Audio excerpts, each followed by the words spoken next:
Okay, so here's our presentation for you today. Um, and this is kind of an executive summary. Um, when we started waste to energy in 1986 with Covanta Marion, people thought it was going to be a good idea, but it's really a terrible idea today because waste to energy speeds climate change. Covanta is the 22nd largest industrial source of greenhouse gas in Oregon, number one in Marion County. 162,437 metric tons of greenhouse gases per year, which is the same as 35,000 cars. And what's even worse is waste to energy emits toxins that can harm populations in the vicinity of the incinerator. And it destroys resources that we could be using to create more jobs than the incinerator provides. It creates toxic ash that goes to a landfill. So people say, when people compare landfilling to incineration, well, with an incinerator, we really get both because we have to incinerate the ash and it has very concentrated toxins. There's a leachate problem, which means that there's rainwater that filters through the landfill and actually has to be trucked off to a hazardous waste site in Eastern Oregon. It's that bad. We've gotten rid of all the coal-fired power plants now in Oregon. We just turned off the last one not too long ago, but waste to energy is worse than a coal-fired power plant in terms of greenhouse gas and toxic pollutant production. And finally, waste to energy results in high tipping fees, which lead to high and ever increasing garbage rates. So that's kind of the overview. So let's look at some of these factors. Incinerators are the most expensive way to produce energy by far. You can see from this chart that trash incineration there on the left is the highest cost per kilowatt hour of any other way to make energy. So it's just not really a smart way to make energy. It's the worst way to create jobs. Even landfilling creates more jobs according to the Institute for Local Self-Reliance. And if we do recycling sorting and recycling manufacturing and durables reuse, that's really the way to create jobs, not incineration.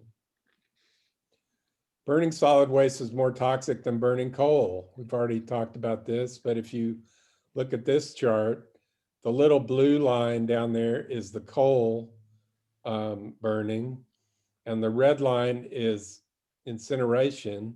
And you can see how many more times incineration creates all these different toxins like dioxins, mercury, lead, etc. Here's another comparison. People say, you hear people say, well, landfills are just as bad as incinerators. It's 6 of one, half a dozen of the other. It really is not. That's really not true.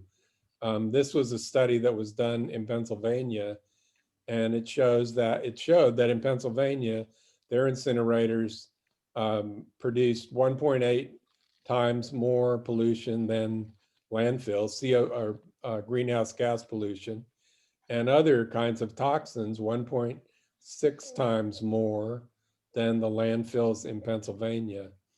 And I want you to notice down there, fine particulate matter is a real concern.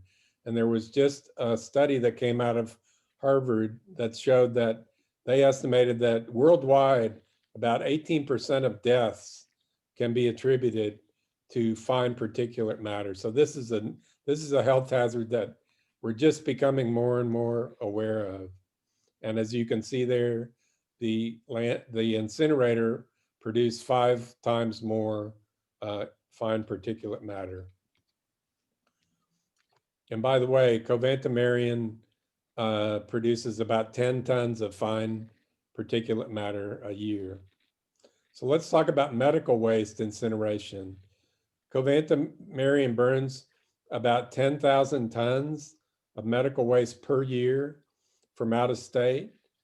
And that's 8 times what it burns from Oregon sources. So what we have here is a regional medical waste facility. They get medical waste from all up and down the West Coast. And medical waste includes a high percentage of plastics created from fossil fuels that contain chlorinated compounds and increase the production of toxic dioxins during incineration. And then this is really important. Medical waste burned at Covanta is at a level over 5 times that required to classify it as a medical waste incinerator, as a large medical waste incinerator. But because it's classified as a municipal waste incinerator, there's a loophole, and it doesn't have to meet federal standards for large medical waste incinerators. This means that the incinerator is able to exceed medical waste standards for emission of multiple pollutants, including toxic heavy metals and acid gases. And because this is so important, I just want to show you this slide, which kind of gives you the same story. But we call it the medical waste loophole, and we really want you to understand this, that Covanta Marion is classified as a medical waste incinerator and not, it's a municipal waste incinerator and not a medical waste incinerator, even though it burns medical waste from all up and down the West Coast. And because of this loophole, it's able to greatly exceed federal limits on toxic pollution by large medical waste incinerators. And here's 4 examples of that from Covanta. This is 2019 data, I believe. So, for hydrochloric acid, 2.3 times the federal limit, cadmium, 27 times the federal limit, lead, and mercury. And this is wrong. It's just a fluke. It's a loophole that they're able to do this. So let's talk about the age of the incinerator. This is another problem. Covanta is 35 years old, and the average lifespan of the 14 trash incinerators that have closed since 2010 is 26 years. And the average lifespan of 30 trash incinerators around the US that have closed since 2000 is just 22 years. There's very few trash incinerators in the US that operate beyond a 30-year lifespan. And only one has made it past 40 without having to be completely rebuilt, and it's having serious problems. The capital of Pennsylvania, Harrisburg, went bankrupt a few years ago because their incinerator needed so much work that it bankrupted the city.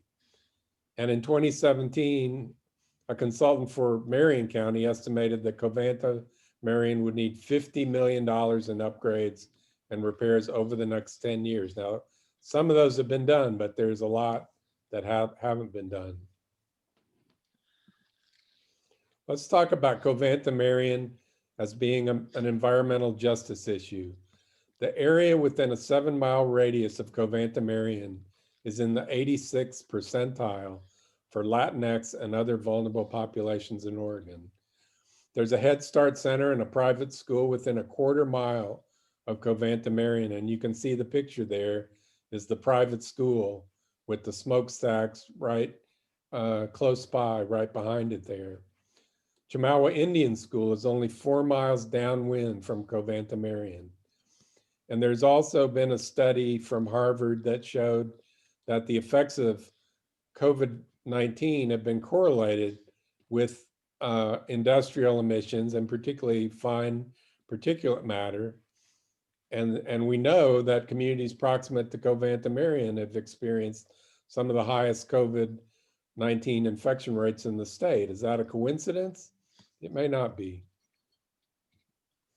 So Covanta Marion is environmental racism, in our opinion. That's a form of systemic racism. And you've heard about this being a problem all over the country. We know that toxic facilities have been sited proximate to vulnerable populations. That's something that's been done for many, many decades. And we think Covanta Marion is an example of that right here in our backyard. People living near incinerators have increased risks of all kinds of cancer, respiratory diseases, cardiovascular diseases, and urinary diseases. So what is the alternative? We think the alternative is zero waste. What is zero waste? Zero waste is the conservation of all resources by means of responsible production, consumption, reuse, and recovery of all products, packaging, and materials without burning them and without discharges to land, water, or air that threaten the environment or human health. So we say, let's embrace zero waste right here in Salem. Many other cities have done this already. Zero waste will mean zero incineration and achieving 90% or greater diversion from landfills and other forms of destructive disposal. We think we can preserve resources that can be used to create hundreds of jobs through zero waste practices. We think pursuing zero waste practices that we know that's been proven to be an effective alternative to incineration and most landfilling at locations all over the world. So this isn't anything new. McMinnville, by the way, has declared itself to be a zero waste city, and they're pursuing that very aggressively. So how do you get to zero waste? This is the zero waste hierarchy, and you may have seen this, but this shows how you get to zero waste. It begins with rethinking and redesigning packaging and products. That's how you start. It involves reducing consumption. It involves reusing what we have and not throwing things away. And then what's left after you do that, we can recycle and compost. We can do advanced materials recovery. And then whatever's left is can be subject to state-of-the-art residuals management, which includes landfilling. And if we do all this, what we're trying to do is not even have that little red triangle there at the bottom. But the latest EPA data show that we're going in the wrong direction when it comes to zero waste. And this is a chart that Carol shared with me just the other day from a presentation he went to by the EPA. And it shows the blue line is the total municipal solid waste generation in the United States. And as you can see, that line just goes up and up. Per capita, we're doing a little bit better. The orange line is per capita, but it did go up in 2018. So we're all now familiar with the phrase bend the curve, and we definitely need to try to bend the curve on this one. So what's a practical solution that Salem should consider? There's many ways that we could pursue zero waste, but here's one that really looks promising to me. I was poking around on the internet to see what other cities are doing about their garbage collection. And I found out that Vancouver, Washington is doing an excellent job of incentivizing people to have less waste. Did somebody say something? Anyway, okay. So if you look on the right side there, this is what we do in Salem. And there's only really 3 choices when it comes to garbage collection in Salem, in Marion County. I'm talking about Marion County here. There's you can have a 20-gallon cart that's picked up weekly. You can have a 35-gallon cart that's picked up weekly, or a 65-gallon cart that's picked up weekly. But one thing to note here is the difference between a 20-gallon and a 35-gallon is only about $3. And by the way, the City Council sets these rates, as Councilors Leung and Hoy know. So there's really little incentive for people to not have a 35-gallon cart in Salem. If you drive around on garbage day, that's almost all you'll see is the 35-gallon cart, because it only costs $3 more, and that's what people do. But look what they do in Vancouver, Washington. They have all these different options. You can get a 32-gallon cart and you can have it be emptied monthly at a cost of only $14. So what they're doing here is really incentivizing people to have less garbage and pay a lower rate. And it goes up from there. If you can't do 32 gallons monthly, you could do 20 gallons every other week. And then when you get up to the highest end, it actually costs more than here. And that's probably a good thing. People that refuse to have less garbage pay more. And that's probably the way it ought to be. So this is my last slide. And I just want you to know that we're the Clean Air Now Coalition. And our mission is to build and implement a just transition away from burning garbage to a zero waste economy with affordable and responsible waste disposal and clean air for residents of Marion County. And you can see our members. We've got the Oregon Physicians for Social Responsibility, 350 Salem, Beyond Toxics, which is a nonprofit based in Eugene, Paccoon, the Salem DSA Eco-Socialist Committee, the Earth Justice Network, which is a national organization, and other people that participate and allies of us. And so that's who we are. And with that, we're ready for questions.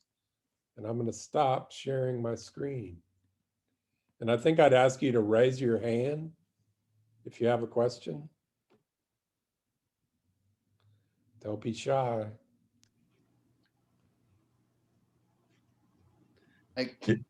Just to clarify, there's a lot of data in these slides.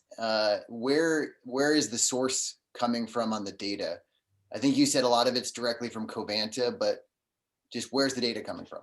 There's a lot of source notes on the slide. I tried to always have a source note, and I could send you the PowerPoint, and then you'll have it. But a lot of it comes from the Energy Justice Network, which is a national organization. A lot of the national data comes from there. And we do get Covanta data straight from the DEQ. Right, you can go online actually and find their annual reports from what they call their source test. And we get data from that as well as others, as Jim mentioned. And some of you who've been on the council for a while have heard the Marion County presentation, which looks a lot different than ours. They use the Covanta, what I call the propaganda machine, to present data, and it's a good example of how you can, in my opinion, how you can lie with statistics.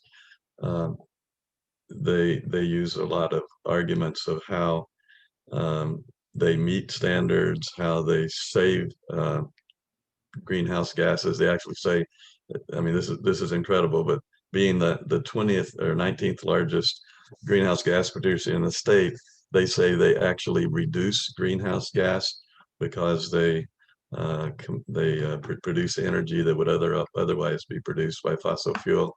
They recycle some metals and a few other things. But when you get down to looking at those in detail, you find that they're all fallacious. Reducing greenhouse gases because they displace fossil fuel electricity production ignores the fact that we're moving toward a solar, hydro, and renewable energy sources, and you won't have to replace fossil fuels. You can better replace the electricity. They put in about 11 megawatts of electricity into the grid, and you can replace that with non-polluting. So all of their 162,000 plus tons of metric tons of greenhouse gases per year actually should be counted. They use other arguments, like some of it is biogenic. If you burn wood, for example, they say, well, that'll grow back. Well, how long does it take a tree to grow back? About 40 years or so to get back to some reasonable level. During that 40 years, our nation will be in a climate crisis, and the trees will still have not grown back because they're burning down because of the climate crisis. So, they use all kinds of circular arguments to make that presentation that the City Council saw in December of 2018. And it just isn't true. But how else can I put it? There are a few things that have been said on the national level recently that aren't true, and this falls in that same category. Corinna reminded me that we probably ought to introduce people, Yes. counselors, and so I'll do that real quick. Carol Johnston is from Physicians for Social Responsibility. Corinna is from Physicians for Social Responsibility. Then we've got Sarah Doimling and Kim Davis and Lori Dougherty from 350 Salem. And Holly Oakes Miller and Gary Miller are from the DSA Eco Socialists. Did I say that right? Committee. Right. Let's have another question. Can you tell, I'm sorry, so many questions, Trevor, again. That's good. Can you tell me more about the physicians group? As a practicing physician, I'm curious to learn more about what your guys' mission is and how long you've been working on this and kind of what drew your organization towards this topic. I've been a member longer than Karina. I've been on the board of directors back in the 1990s. That's when I started working on the incinerator issue. The incinerator started operating in 1987, I believe. And in the mid 1990s, we were already working on this issue. And it's been like, pushing the stones. What is it, Sisyphus who pushed the stone uphill? we felt like that constantly, trying to make headway. We seem to be making a little more headway now, but anyway, Physicians for Social Responsibility also deal with nuclear threats, the atomic bomb, that issue, gun violence, and environmental issues are kind of the three primary areas. Is there anything you would add to that, Karina? But there's also now environmental justice and other sub-issues within those larger categories. But Karina? You covered it pretty well. We've also been involved in the fight against the Jordan Cove LNG pipeline. We've done a lot of work surrounding equity issues around, we've helped and partnered with, the Warm Springs Reservation water issues. So, the focus primarily right now for us is environmental issues, equity issues, and where those intersect. And using our platform of a board that's led primarily by doctors and other medical professionals in the field to advocate for healthier policies that include equity around them. I work for, I was hired last year specifically to work on this issue around the Covanta, because I've lived here my whole life, right? That incinerator is older than I am, and it hasn't had any major retrogrades, and definitely the community that it sits on, it has become not only a health issue, but it's also become an equity issue that hasn't been addressed in the last 36 years that it's sat there.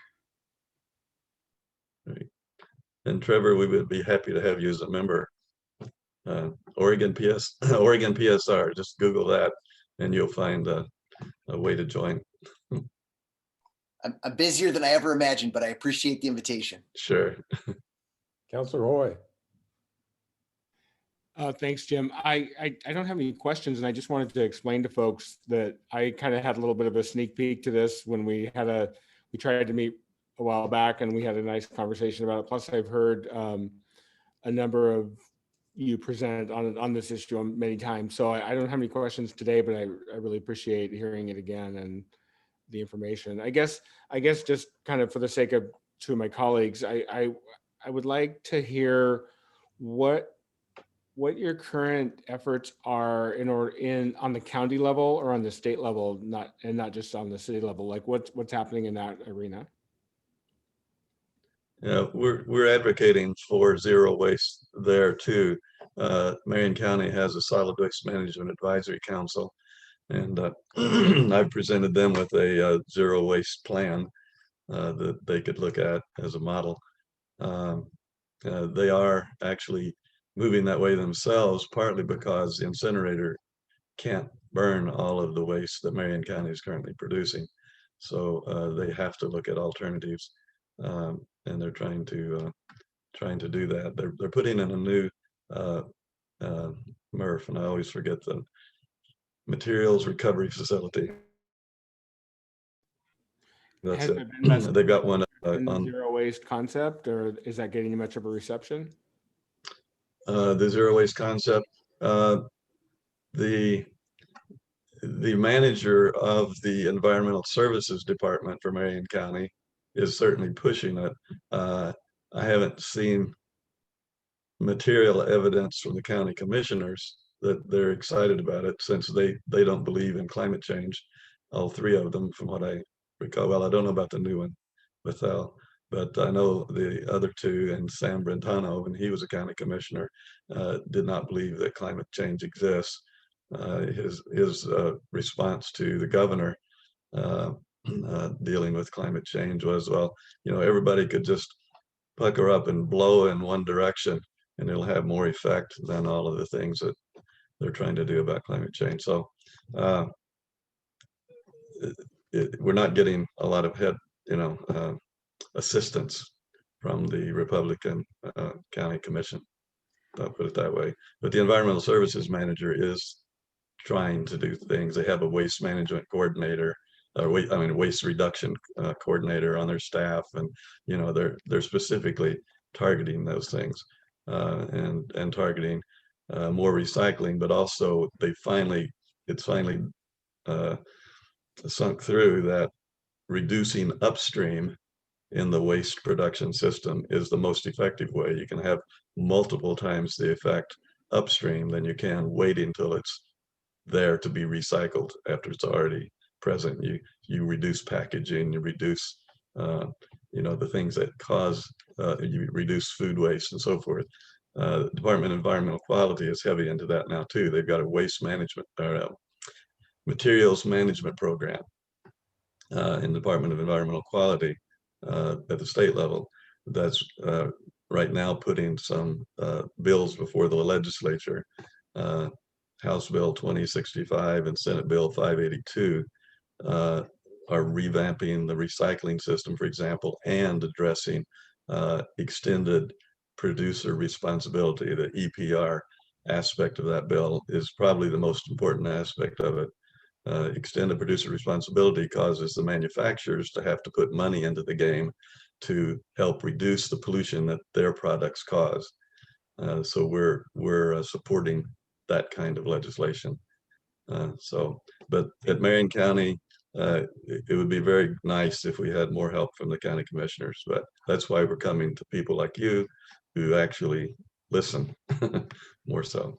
Well, thank you. And I wanted to kind of circle back on the issue of the zero waste with McMinnville. When I attended the DSA presentation on that topic, and I had understood that there was like a private group that was kind of spearheading that. So can you talk a little bit more about that, and if there's any similar effort here locally that might be able to take that on, or where we're at with all that? I think Holly, you want to? That's a Holly question. That's a Holly. Can you speak to that? Yeah, I'm gonna have to look up the name of that group though. It's been a while since we thought about that. It's the same company that is doing San Francisco, the waste in San Francisco. So let me see if I can figure out what that company was called. In San Francisco, by the way, reduced their waste largely by implementing what they call pay as you throw. Jim presented a version of it in the presentation. There are more strict versions of that too, but San Francisco has gone to the last I read 75% diversion of their waste stream. And when you make it more expensive to produce waste, you get less waste. So, and then producer responsibility is also a big part of the issue. And, you know, jurisdictions can demand certain things, I guess. I'm not sure how far you can go at the city level, but certainly the state level can do more. So that company was called Recology. And I contacted them a couple years back, and basically they were willing to come and talk to us, but they said that this is all in Marion County's jurisdiction. So Marion County commissioners are one that are going to have to decide that, unless somehow they don't have jurisdiction over waste anymore. But I think Councilor Hoy was talking about, there's a citizens group that's doing zero waste. Do you know about that? Yeah, it's Zero Waste McMinnville. We've heard from 350 has heard from the head of that, and he's terrific. Yeah, Ramsey Phillips Yeah, he's is the great. person you want to talk to if you want to get the lowdown on what's Yeah, happening. he spoke at that presentation. Right. Yes. I was just curious. Yeah. It was, so what my point was, it really wasn't a city effort, although it certainly has to be city endorsed, but I'm wondering if there's any sort of interest in that as something similar here to get something like that moving. Good idea. Sarah. Mute button. I investigated that situation in McMinnville a bit, and it has taken an enormous amount of energy on part of private citizens who have committed a great deal of time and energy. And yeah, it's a matter of finding the right people with the commitment and the time. It can be done. And, you know, to me, it's very tempting, but there are just limits on what each individual can do. So I'm not quite sure how to go about that, but it's a very tantalizing idea. Yeah. And it's also a very nifty project because it has very concrete accomplishments. You know, you can kind of measure what you're doing, and you can get kids interested, and you can get schools. They started with institutions and schools, I think. They had a sort of projection of, we're going to do this, and then we're going to do this, and then we're going to do this. And I haven't checked in recently, but that'd be a project for us. I want to make a comment that I meant to make when I showed that slide about Vancouver, Washington. I meant to say that that our city council does have jurisdictions over garbage rates. That may be news to Councilor Phillips. And that if we were to make a change, well, let me first say that our garbage rates have gone up in Marion County 4.25% in the last 2 years, in both 2020 and 2021, a 4.25% increase both years. And that had a lot to do with the tipping fees that are so high at Covanta Marion. And, you know, that's twice the consumer price index inflation rate. And so you're going to have to decide that again this year. And what I wanted to say to you is, I hope you won't start that in November like you did 2 years ago, because that's way too late. I think if you're interested in doing something like incentivizing zero waste and enabling people to lower their rates by throwing away less, you need to start that now. You need to start that, you know, very soon, because it will involve working with the haulers and figuring out, you know, how that can be done.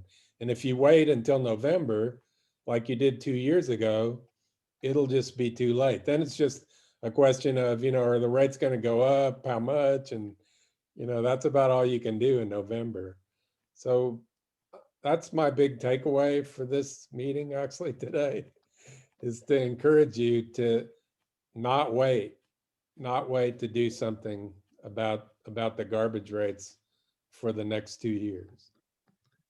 And on a personal level, there's two levels of responsibility. One is the leaders, elected leaders and so forth, doing things to change policy. And then the other one is educating the public to waste less. And I just want to toot my own horn a bit. My wife and I, we're a two-person household. We put our entire weekly waste in a one paper grocery bag. Our entire week's waste. I know people who have put their entire years probably in that small a container, but that's all we do. I've got an agreement with my neighbor that I can use the curve in the top of her can. She'll fill it to the top, and then I'll use the curve for my weekly waste, and that's the total that we have to produce. We recycle, we compost, all of that.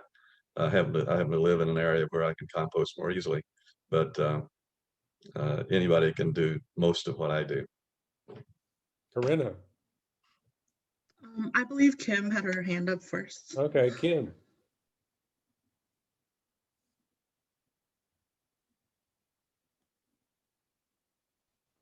I think the city could also help with the composting concern, because currently Covanta only offers organic recycling in the huge bins that are used for all yard clipping, and people who live in multi-housing situations may not have yard waste and may, I would take probably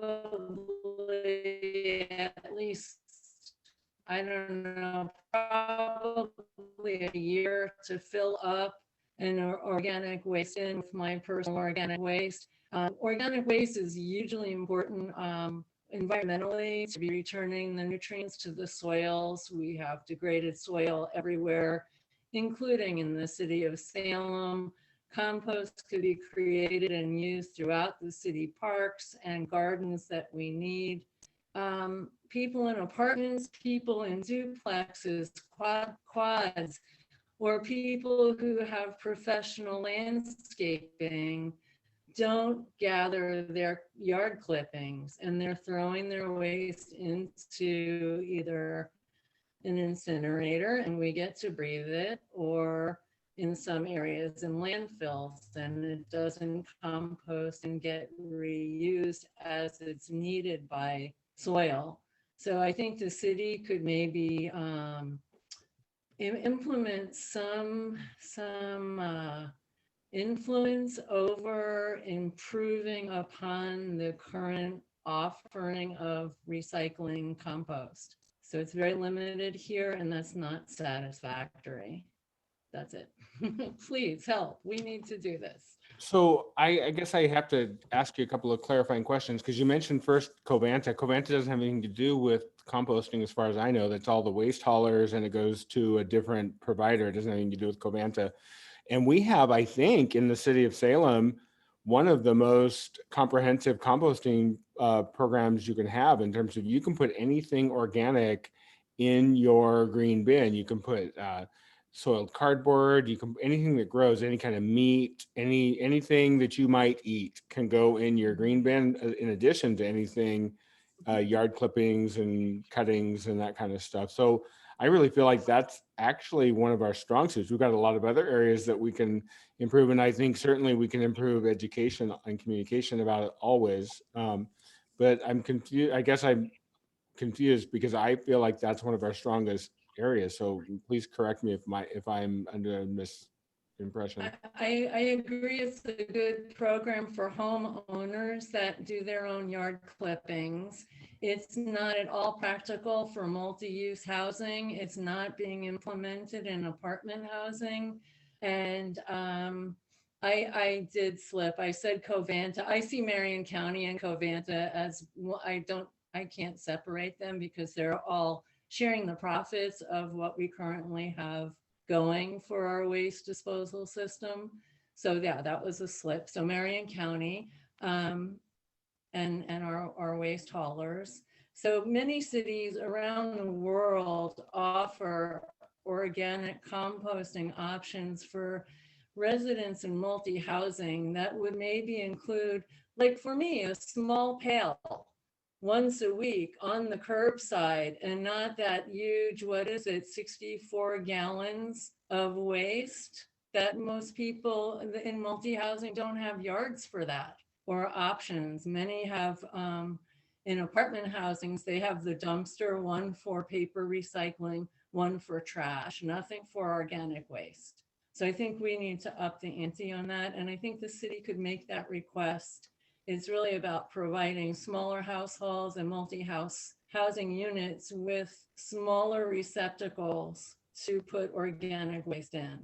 Thank you. Yeah, I definitely agree that the multifamily is, there's a lot of work to be done in that area. So thank you for clarifying. Yeah. Okay, I have Corinna and then Lori Dougherty. Yeah, I just kind of want to touch a little bit on what Kim talked about, but not too much. I just kind of want to speak to my experience. I have now had to move to an apartment, and my apartment doesn't actually have a recycling bin, and it doesn't. And so every time I have all this recycling material, I have to like hoard it and then take it to my parents' house to recycle it, because it like hurts my soul to throw it away. But that's the only options for all 200 people who live in this one apartment complex. So I think that there can be incentives because most people they don't have the time. If you have 3 kids, you're not going to take the time to find someone you can throw your recycling or, go to the city and do it there. It's just not time efficient. But my earlier question to that was going to be, I guess, a question for the counselors here. How can we help, the city be more involved with zero waste? Because one of the things that we've been taking steps towards the zero waste and reduction in waste in the city, because one of the things that we've been talking about here in the Clean Air Now is trying to change the legislation around how much control cities have in their waste decisions. Right now, a lot of it is held by Marion County specifically, and then you guys have about a limited amount of options there. Like you still have some, but it's kind of limited because most of the decisions are made at the county level. And so for us, in a lot of areas, what we've seen is that the more decision-making power cities have, the more ability they can have to make these type of decisions and take these steps forward into zero waste or waste reduction. And so I was wondering if that would be helpful, because that was something that we would be more than happy to include you in talking and drafting, rulemaking around that. So as you probably know, that there's a pesky statute that says that all of the waste in Marion County, I think Multnomah is the only other county in Oregon that has this rule, but in our county, all the waste has to go to where the county commissioners say that it goes, which in this case is Covanta. And so it's removed all of the ability of the city to have an impact, real impact on that. And, I've tried on just an individual level to talk to legislators about changing that law, and I have gotten exactly nowhere. So that if that's something, that you would be willing to take on, I think that's an area where there's potential. The thing is that ORS was put in place for Covanta to succeed. And so they're basically tied together. So in my mind, I think the zero waste concept is really, where the real impact can be made. And I think that's where, if we started focusing on our effort there, in addition to the multifamily recycling and those sorts of things that we talked about, but I think that's where the real change can happen sooner rather than later, as opposed to something that probably isn't going to happen anytime soon in terms of changing that law. So to me, that's where the most bang for your buck in terms of your energy should go or could go.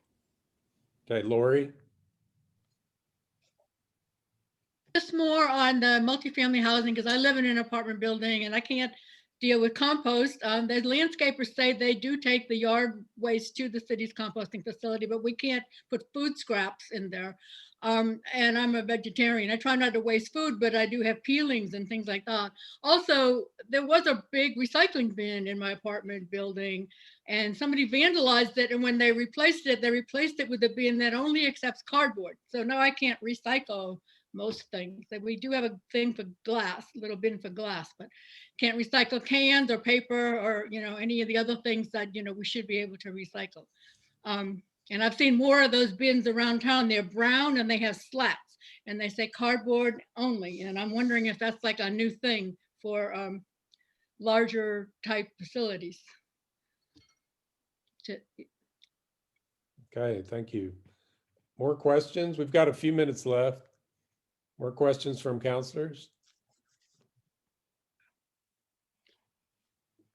There's one thing that we haven't talked about that I think is really important, and that is when we're talking about the future of Covanta Marion, they are being subjected as we speak to a state program called Cleaner Air Now. Cleaner Air Oregon. Cleaner Air Oregon. Right. And you should know about that. And maybe, Carol, can you give us just a few minutes on what that is and what's happening and how that's going to affect Covanta? Yeah, it's directed at the industrial sources of pollution in the state. Covanta being one of the bigger ones.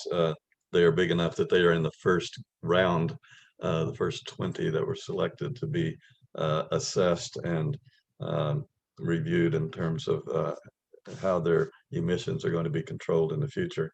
This has all started out with the governor in 2016 being informed about the situation in Portland where the art glass factories were emitting toxic metals, cadmium and lead and so forth over the city. And the Oregon DEQ was not even aware of it until the U.S. Forest Service told them that they had done some studies of moss samples on trees in Portland and were finding all these heavy metals in significant quantities. They finally then studied by area and found out the concentration was around these art glass factories. And then they looked at what the art glass factories were doing, and they were, in fact, emitting those things. So this whole program, Cleaner Air Oregon, evolved from that genesis. And it's requiring the, I can't remember how many industrial producers there are, but quite a large number in the state, the ones that are the larger ones that are permitted under Title V. These are the big polluters are permitted under Title V in the federal regulations, and Covanta being one of those. They're required first to do an emissions inventory, it's called, on 612 toxins. And when they after they submit the inventory, then that's going to be assessed in relation to their location and how close they are to vulnerable populations, schools, housing in general, that sort of thing. And they use a formula to calculate what the toxic impact would be on the people in the surrounding community. Then a new set of emission standards will be developed based on that public health related information, not based on what has been the case in the past, which is purely a mechanical thing that had nothing to do with public health. It was called best available control technology. And if the industry was able to make it only 100 times as toxic as what harmed people based on equipment that was available, that was okay. And that's where the standard was set. Now it's going to be set at what's 5 times as toxic as what is harmful to public health. That's what the industry managed to get the legislature to agree to. We were promoting 1 time as toxic as harmful to public health, but they managed to twist that law into 5 times, unless it's a bioaccumulative and what do you call it? Persistent pollutant, and then it can be 3 times as toxic as what's harmful to public health.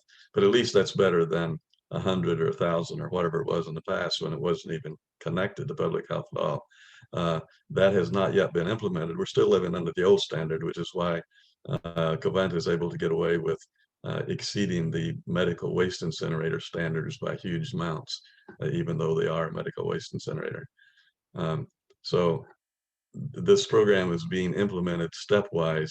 DEQ's understaffed, underfunded, et cetera. They were trying to do 20 a year. They're already behind schedule, but Covanta is currently in the process. They submitted an emissions inventory, which we have objected to. And as a matter of fact, we're meeting on March 10 with DEQ to tell them the reasons why that it's totally unsatisfactory. And we've already been told by some of their staff that they agree it's totally unsatisfactory. They were presenting data from Canada, one of their incinerators in British Columbia, another on the East Coast, another one from somewhere else on the US East Coast, and so forth, as their data. They said, well, they're similar to us, so we're going to present this data and you can accept that as our emissions inventory. And we said, BS, that isn't this incinerator. This incinerator is a medical waste incinerator. It's nothing like a Canadian incinerator that's regulated under entirely more strict standards and so forth. So that's the kind of maneuvers that Covanta is capable of, and they do on a regular basis. So anyway, that's where we are right now. We're just at the emissions inventory level. Next, they will be put through the formulas based on the surrounding community and the impact that the modeling and so forth projects that their toxins would have on people that live near the incinerator. So we're hopeful. The good thing about this is, we hope to really get some solid data for the first time about what's coming out of that stack, because we think in the past their emissions testing has been totally inadequate. They've been doing it once a year, and they pick the date when it's tested, and they pick, what they're burning on that day, and who's going to measure it. We think it's been rigged, but with Cleaner Air Oregon, we're hoping to get some real data that will really show, what's coming out of that stack for the first time. And I think, when that comes out in public, that may have a big impact. We hope so. Yeah, actually, right now, the only data that exists is the data that Covanta's contractor has gathered.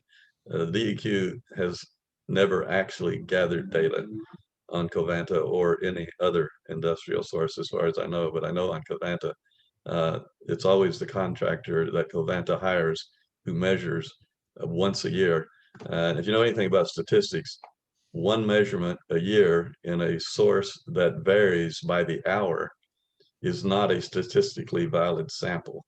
And add to that the fact that we've got evidence that they've fudged in other places. They pile up clean burning material at one end of their pit, and on the day of the test, they burn the clean material, not the stuff that's got the heavy metals and the chlorinated compounds that produce dioxin and all that sort of thing. So anyway, we've got a lot of bones to pick, and we're going to bring that to bear on March 10 when we talk to DEQ staff and the Cleaner Air Oregon program.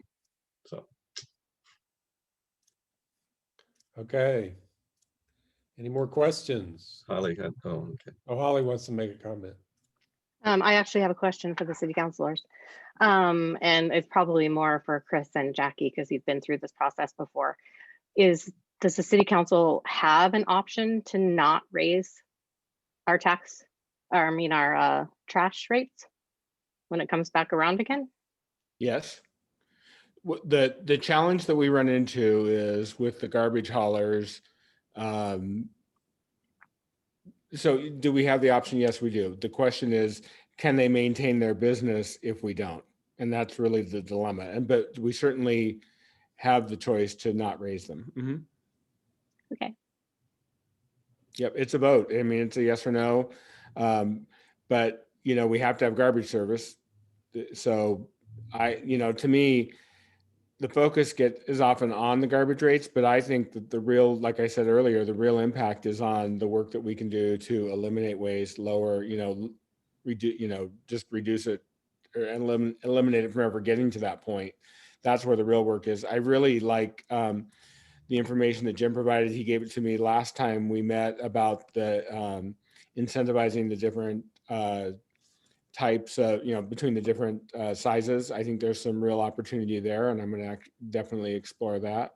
And so to me, those are the areas, and also the multifamily, those are the kind of the three areas where I see we can have some real impact right now, in addition to whatever long-term stuff that's going on. But those are some of the areas that I'm going to be focusing on. Right. Yeah. The Marion County cannot control waste that does not ever get produced. Right. Exactly. And we don't have to, we don't have to worry about rates for garbage that doesn't exist. And so that's, I mean, nobody, believe me, the number one angry hate mail time of the year is when we look at garbage rates. Nobody wants to raise garbage rates. But sometimes like the last time I voted to do it, I felt like we didn't have a choice to keep the garbage companies actually hauling our garbage. Like Jim said, that's not the time to make real change. When in November, when it's like, okay, well, you can either keep these companies in business or let them go out of business. That's not the time to make the real change. We need to be doing it ahead of time. So I have to run to my next meeting. I apologize, but Hey, thank you all. We've got a question from Councilor Phillips. So I guess I'm finally formulating the question. It's more of a series of comments. But like first, I'll go back to my comments. I'm aware that people find, you know, the raising of garbage rates, you know, unpopular. But at the same time, I get the sense that the pay as you throw, you know, there is cost associated with the generation of trash. So if we were to give people more options to pay less to generate less trash and charge more for, you know, the current amounts of trash, that could be beneficial. So are those mutually exclusive? Like if we incentivize it to where people could pay less if they generate less trash? And then I guess my question is, since that's in our purview as the city council, is it enough, or do we need to wait until a zero waste policy is even an option with some changes to jurisdictions giving us more control? Because right now we don't have that much control. Like Marion County has control, and there's the law that was created through the state government, and that's not really a functioning body at this point. So, you know, what is it beneficial for us to try to do something on like pay as you throw now? Yes. Yes, yes. Yeah. yes. I mean, I think that's what Councilor Hoy was saying, is that the real problem with Covanta, whether it's going to continue in operation, that's a longer term issue probably. But you all could change, you could incentivize zero waste this year by having a rate structure that really allowed people want to lower their rates. So if they can do that by having a rate structure where their garbage is picked up less often, it's a win-win. And if that means that people that throw away a lot pay more, that's fine. But it's probably a matter of, you know, sitting down with the haulers and saying, let's work this out. I mean, Vancouver, Washington works with a private hauler. And if they can make it pencil out for their hauler, I don't know why we couldn't make it pencil out for our haulers. So did somebody else have their hand raised? Sarah. Well, when I heard Councilor Hoy say, that's when he gets the most hate mail, is when they want to raise rates for trash. It just seemed to me like a real opportunity for some kind of small investment in an education campaign, flyers that go out every week for a while to everybody saying, look, this is what you can do. We have to raise these rates to pay the haulers, but you have an option. It just seems like an opportunity to take advantage of. It seemed great. I sort of liked it when he said that. It seemed to open a window. That's all. Well, that's why I think the rates need to be settled in this summer. And then there could be a public education campaign about how, if people want to lower their rates, here's how you can do it. You get a can and sign up for once a month, or get a small can and sign up for every other week. There's ways you can do that. But now that's not even an option. That's not an option. And that's why everybody gets a 35-gallon can and gets it picked up every week. And there's no incentive to not fill that thing up and have it picked up every week.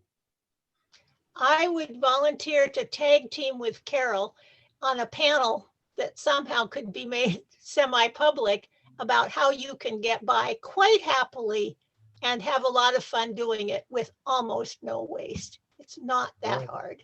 We'll sign you up. Oh, So I see we're at 4 o'clock, and I promised this would end at 4 o'clock. Are there any other burning questions or comments before we leave? Nope. Okay, well, I want to thank everybody for being here. I really appreciate it. And I'm going to end the meeting. Yeah, and Trevor, feel free to contact us if you have questions, you know, through Jim, contact me, whatever. We can give you lots of information. Thank you. Sure. Counselor Phillips, you can text me anytime. Thank you, Karina. Bye, yeah, everybody. Bye-bye. thank you for being here on a Bye. Sunday. Thank you. Bye.